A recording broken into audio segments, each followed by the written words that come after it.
Increasingly, through selective breeding, the differences between rulers and ruled will increase until they are almost different species.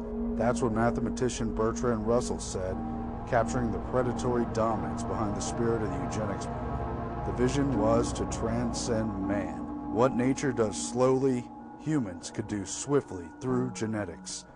Sir Francis Galton, first cousin of Charles Darwin, coined the term eugenics, and through the Royal Society in London brought it to prominence. Powerful and wealthy industrialists who'd concentrated huge monopolies at the height of the Industrial Revolution seized upon the elitist treatise, fueling an international movement for eugenics as a means of keeping the masses of humanity under their yoke. Human labor lost value under the rise of technology.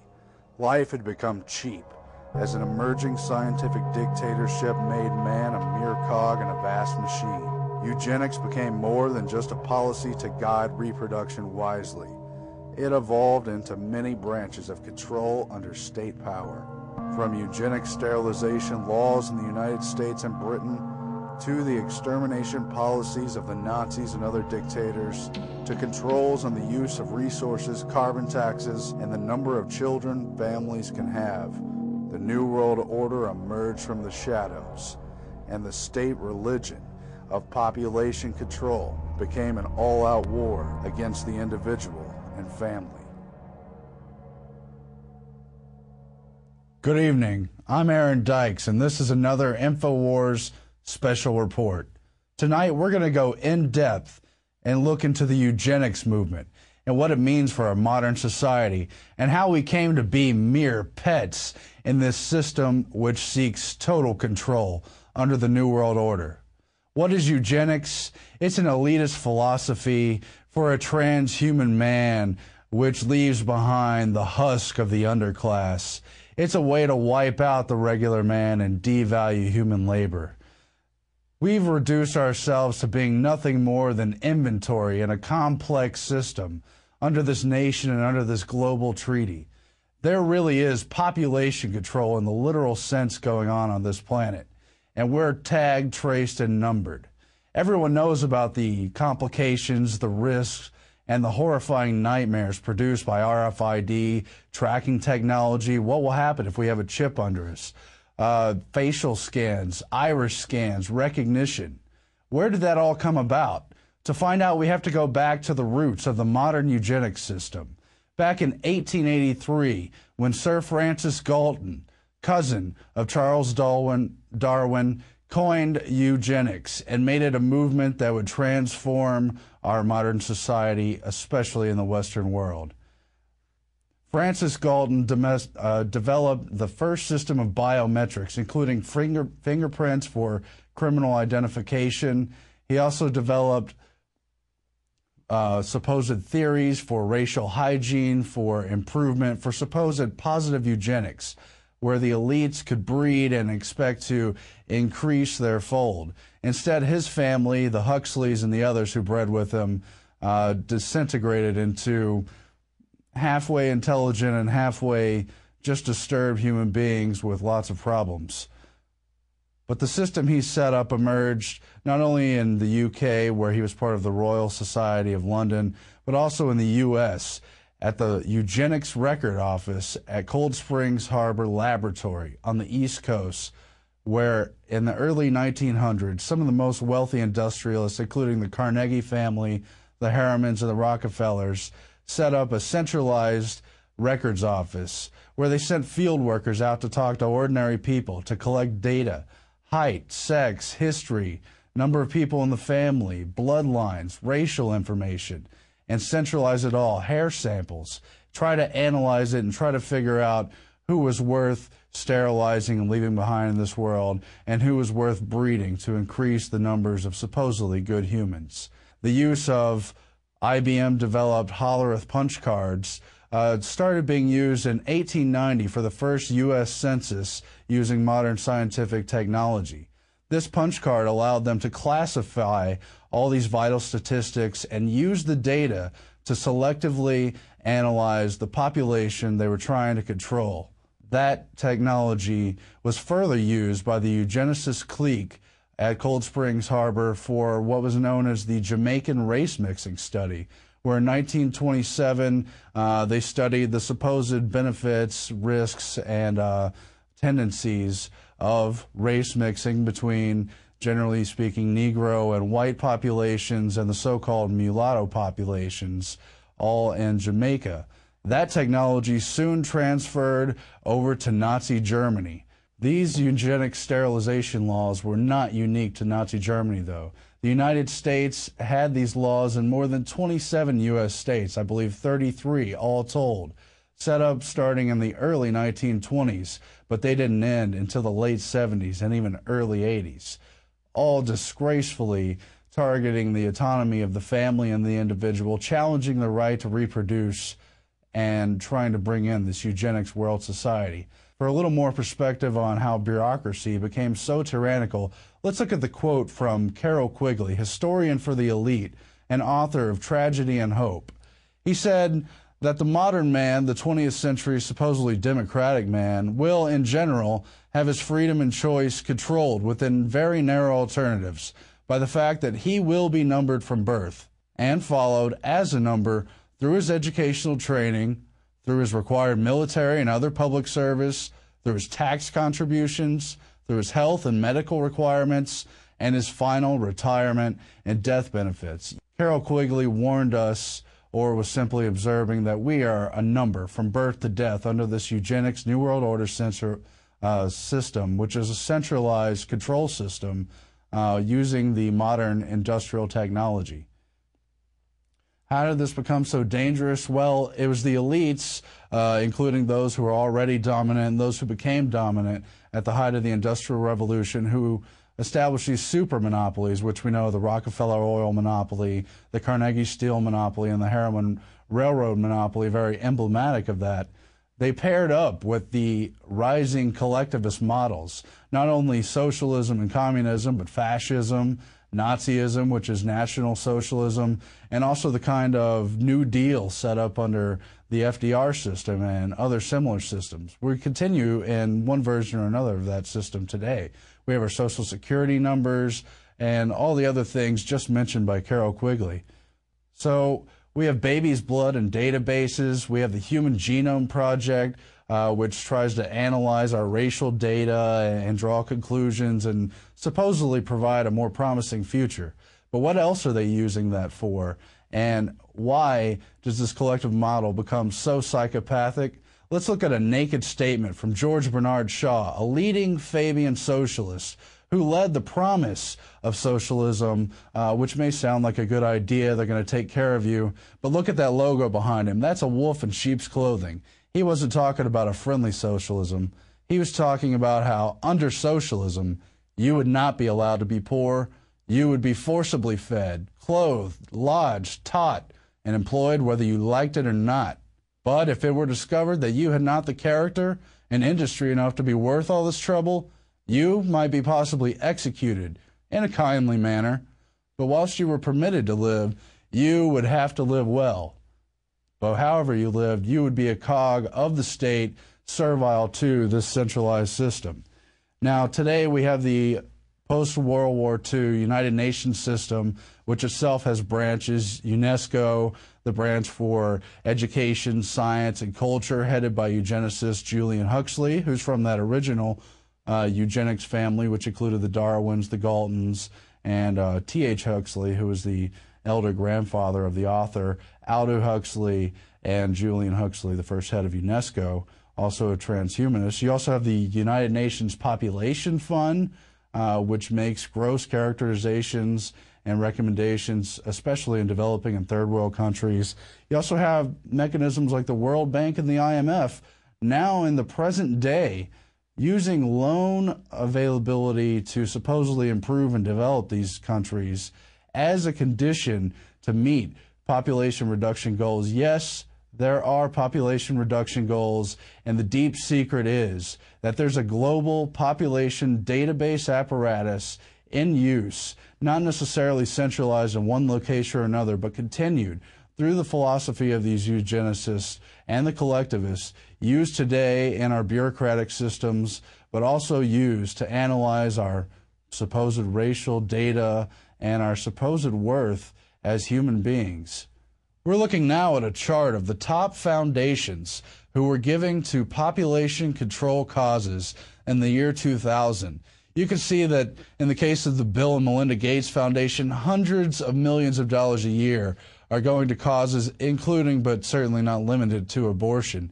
You also have other top technocrats like the David and Lucille Packard Foundation of Hewlett-Packard, the other computer company, also giving hundreds of millions of dollars. The Ford Foundation, the Hewlett Foundation, the other half of HP, the Rockefeller Foundation, MacArthur, the Ted Turner Foundation, and the George Soros Open Society Institute, all contributing to overt and covert population control causes, especially in the developing and third world.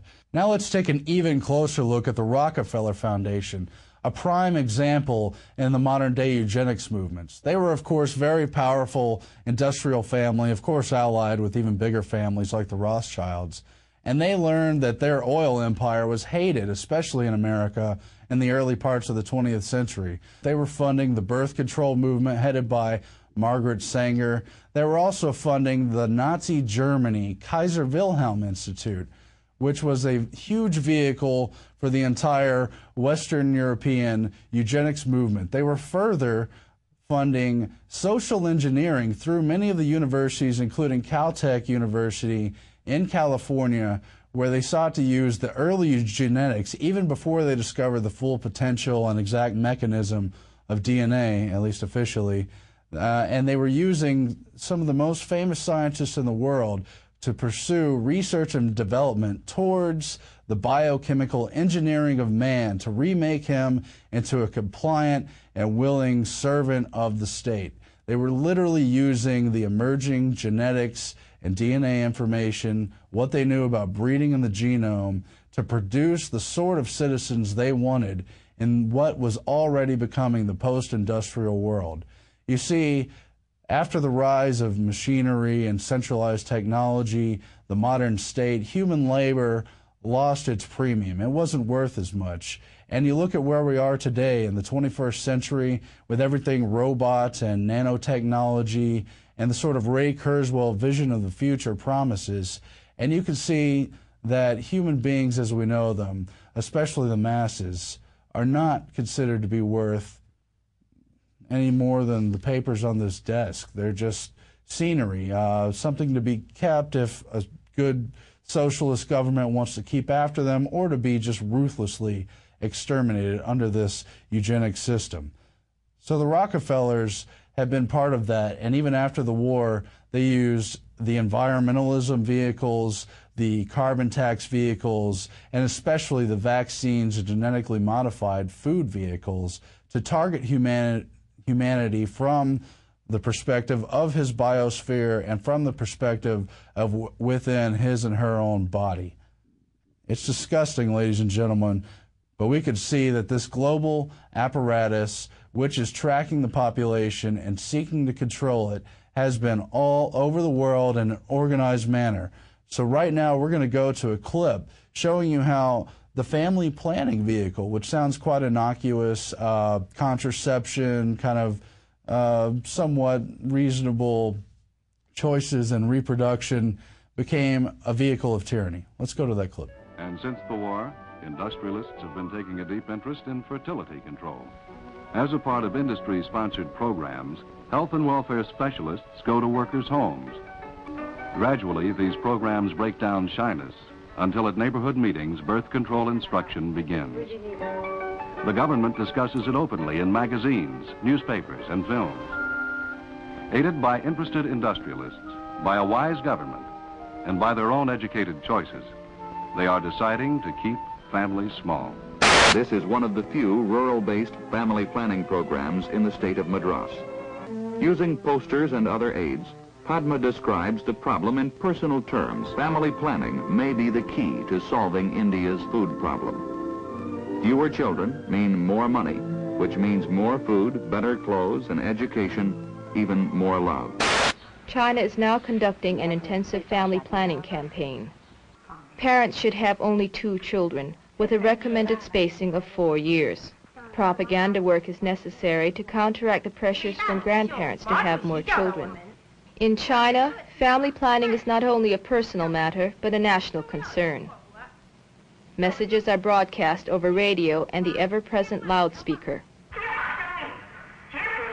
This midwife keeps records for every family in the brigade, indicating which method of contraception is being used. Here, she explains a record book for IUD insertions.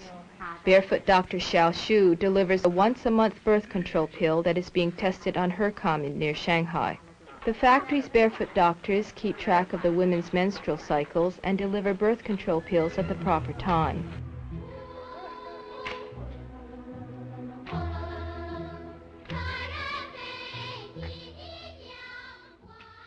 Ladies and gentlemen, you just saw clips from several different countries, China, India, Japan, all as part of this global family planning and Planned Parenthood movement. Now, there's the abortion component, which is, of course, extremely controversial, and there's the whole left and right and pro-choice and pro-life movement contained within that. And then there's the mostly less controversial contraceptives, so-called spacing of children issues.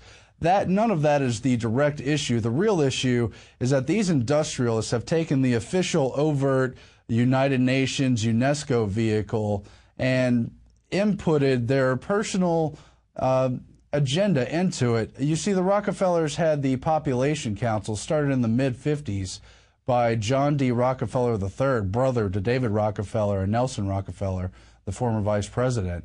And that Population Council spent hundreds of millions, if not billions, every year in all these countries working together with those other industrial foundations, those extremely generous technocrat foundations with so much money, all attempting to drive down the reproduction rate through propaganda and centralized control of an authoritarian government. Did you see the clip where they make home visits in every country? Did you see how China, which became the nightmare one-child authoritarian state, started off on kind of small population control, only 2 children. It's only suggested. You only have contraceptives and other family planning materials. There's nothing forced, except that there's local, state, and national health officials coming to check up on you, coming to make sure you fit in. So I want to show you another clip, which is of Taiwan and its particular family planning case study. It parallels directly with this UNESCO document, which came out in 1973, Mass Media Family Planning and Development. You just saw in the other clip how they admit they're using propaganda centralized at the state control to implement and pressure the population to adopt contraceptives, abortions, sterilizations, and other means of keeping down the population. Now, when countries like China get out of control, you have to also look at countries like India, which were sold on the soft approach, but then all these abuses happened afterwards. There were compulsory sterilization. There were mothers who were not informed that they were getting sterilized. There were camps where they took women and sterilized them en masse in India. There were other abuses in countries like Peru, Indonesia, Mexico, where social workers and eugenicists had targets for the number of people they were supposed to sterilize per month or per year, and they received cash rewards or little medals to coerce and lie to the masses, the people, the indigenous populations, and the uneducated, illiterate mothers, and to sterilize them and end their line forever. Let's go to that clip now and see what the soft approach looks like. But don't forget what the tyranny looks like, too. Again, family planning by the Population Council, Rockefeller created and sponsored. Mr. S.M. Keeney, who has helped with the development of IUD programs in Taiwan, Turkey, Korea, India, Pakistan, Philippines, and Thailand. The application of the widely publicized Taichung project to the island-wide family planning program. The neighborhoods were divided into areas where personal contact was made with the wives and both husbands and wives. After the training, Mrs. Lin is ready to start work. Her first stop is at the Township Registration Office. Here she collects the names and addresses of all the married women, 20 to 39, with 3 or more children, one being a son. She plans to see all the married women with at least 3 children and one being a son. For each case responding, a coupon is filled out and sent to the Population Study Center for evaluation. The coupons are hand-tabulated. Such factors as age, education, number of children who referred the case, and location are tabulated. The Population Study Center conducts an island-wide fertility survey, a follow-up sample of loop acceptors and coupon holders, and other studies which evaluate the national program. So again, you saw where they're taking records and tabulating them into centralized population databases, all coordinated from the wealthiest elite foundations and the very computer companies which developed a lot of this software. So who's running this centralized global population center, and what happens when the birth rate doesn't go down fast enough? Let's look at some of the proposals brought up in Ecoscience, the 1977 nightmare document by current White House czar John P. Holdren and his cohort Paul Ehrlich of the population bomb.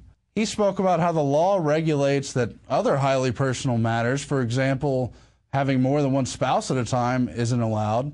Why should the law also not be able to prevent a person from having more than 2 children? The development of a long-term sterilizing capsule that could be implanted under the skin and removed when pregnancy is desired opens additional possibilities for coercive fertility control. The capsule could be implanted at puberty and might be removable with official permission for a limited number of births. We're talking about life under a global system, where indeed it has been concluded that compulsory population control laws, even including laws requiring compulsory abortion, could be sustained even under the United States Constitution if the population crisis became sufficiently severe to endanger the society. Martial law under an emergency. That's what these people are writing about. And this system is absolutely authoritarian in its bent. Now, the Rockefeller Foundation and other major funds developed the Norplant implant, which would do just what this quote described, prevent people from being able to reproduce without government authority. Now, there's also something even more wicked developed by the Population Council, funded by the Rockefeller Foundation, all backed by the Rockefeller family. Starting in 1968, they looked at how to produce vaccines for male and then also female infertility.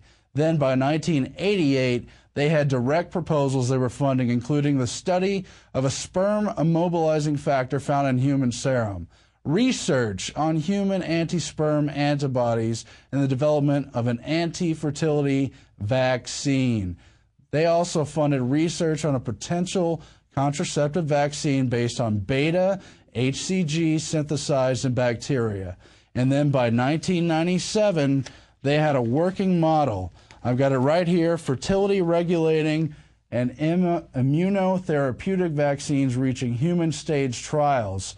These are vaccines which, when a woman is pregnant, will prompt an immunoresponse, similar to if they had tetanus or numerous other diseases, and abort the hormonal pregnancy response and prevent the baby from coming to term. That is what we have on the field, even as the Rockefeller Foundation continues to fund vaccine and genetically modified foods.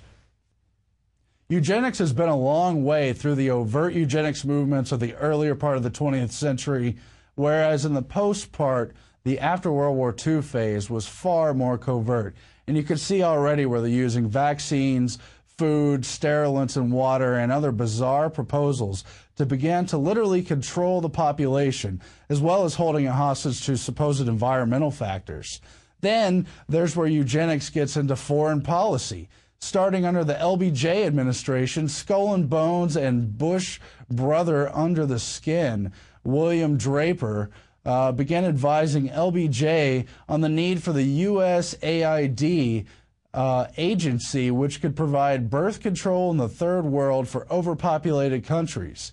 That led directly into the Nixon phase, where you had Henry Kissinger proposing the use of food as a weapon, and his other draconian proposals under National Security Memorandum number 200. Would food be considered an instrument of national power? Is the U.S. prepared to accept food rationing to help people who won't control their population growth? Family planning performance and population control should be taken into account for appraisal of assistance requirements by USAID, meaning that the degree to which they reduce their population numbers should account for how much food aid they're going to receive. That's a starvation food as a weapon policy.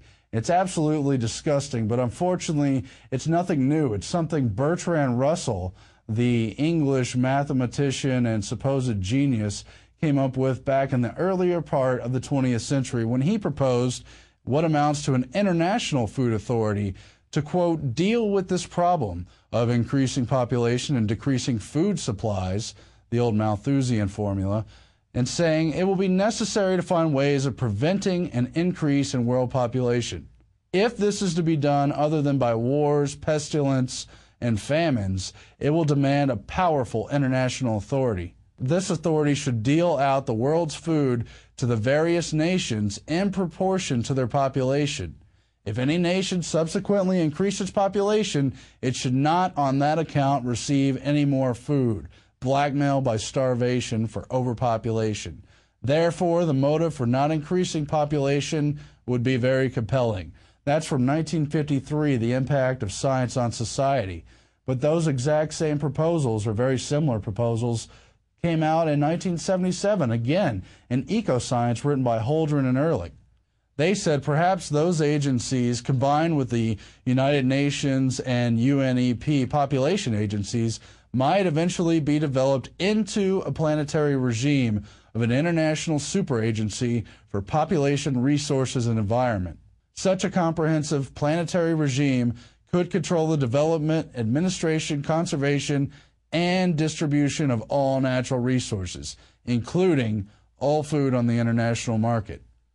The planetary regime might be given responsibility for determining the optimum population for the world and for each region, and for arbitrating various countries' shares within their regional limits.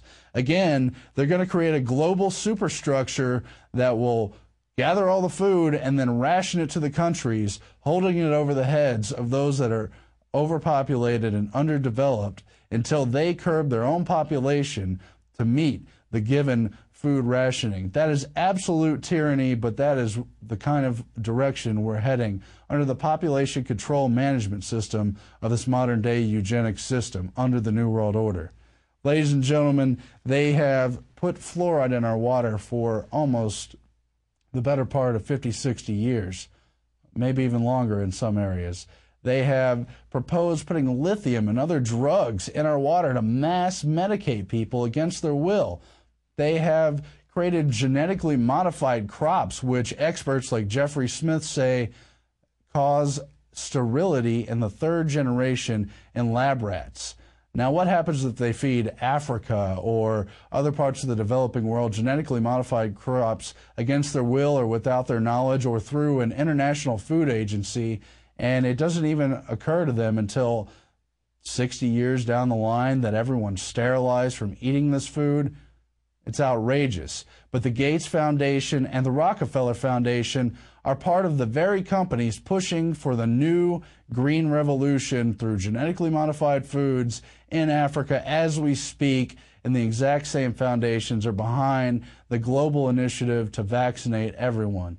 Ladies and gentlemen, these population control measures and so many others we didn't have time to get to tonight present a children of men scenario. We're going to wind up unable to reproduce anymore someday. They've written about this 80, 100 years ago, how they don't want people to be able to reproduce at will anymore, only with state authority, and how they're going to use artificial fertility to sell the ability to have babies at a premium. It's all covered in ENDGAME and other resources we've brought up on the show. If you haven't seen this incredible production, it covers the whole spectrum of the official eugenics movement all the way down the line to the DNA database-based race-specific bioweapons that they may use against us in the future.